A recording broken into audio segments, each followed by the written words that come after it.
বিশ্বকাপ একেবারে দু পা দূরে। সেলেসাও মাঠে নামার প্রস্তুতি নিচ্ছে তাদের সবচেয়ে কঠিন লড়াইয়ের জন্য। কিন্তু আশ্চর্যের ব্যাপার, ব্রাজিলের সবচেয়ে বড় তারকা নেইমার জুনিয়র এখনও দলে নেই। এমন সময় সামনে এলেন ব্রাজিলের কিংবদন্তি রোনালদো নাজারিও। দুবারের বিশ্বকাপ জয়ী এই মহাতারকা সরাসরি অনুরোধ করেছেন প্রধান কোচ কার্লো আনচেলোত্তিকে নেইমারকে ফিরিয়ে আনুন বিশ্বকাপে। এই আবেগঘন বার্তায় ইতিমধ্যেই ফুটবল বিশ্বে তোলপাড় শুরু হয়ে গেছে। প্রশ্ন উঠছে, আসলে কি নেইমার আবারও ফিরতে পারবেন বিশ্বের সবচেয়ে বড় মঞ্চে? আর আনচেলোত্তি কি শুনবেন ব্রাজিলের কিংবদন্তির কথা? নেইমারের গল্প, গৌরব আর দুঃখের মিশেল। নেইমার শুধু একজন খেলোয়াড় নন, তিনি ব্রাজিল জাতীয় দলের সর্বকালের সর্বোচ্চ গোলদাতা। 128 ম্যাচে 79 গোল। পেছনে ফেলেছেন পেলে, রোনাল্ডো আর রোমারিওর মতো কিংবদন্তিদেরও।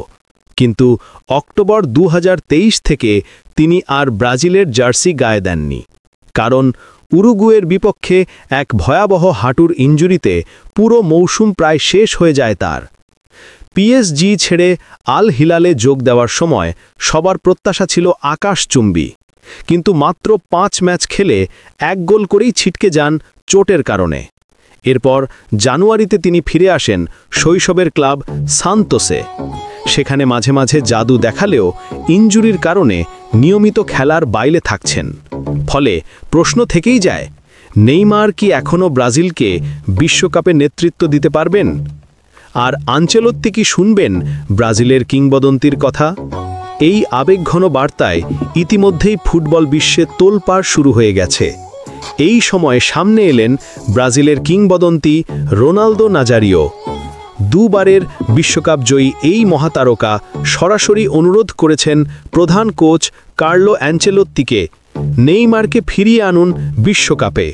প্রশ্ন উঠছে, আসলে কি নেইমার আবারও ফিরতে পারবেন বিশ্বের সবচেয়ে বড় মঞ্চে? আর আনচেলোত্তি কি শুনবেন ব্রাজিলের কিংবদন্তির কথা? নেইমারের গল্প, গৌরব আর দুঃখের মিশেল। তাহলে বলুন, আনচেলোত্তি কি রোনালদোর আহ্বান শুনে নেইমারকে ফিরিয়ে আনবেন, নাকি ব্রাজিলকে এগোতে হবে তার ছাড়া?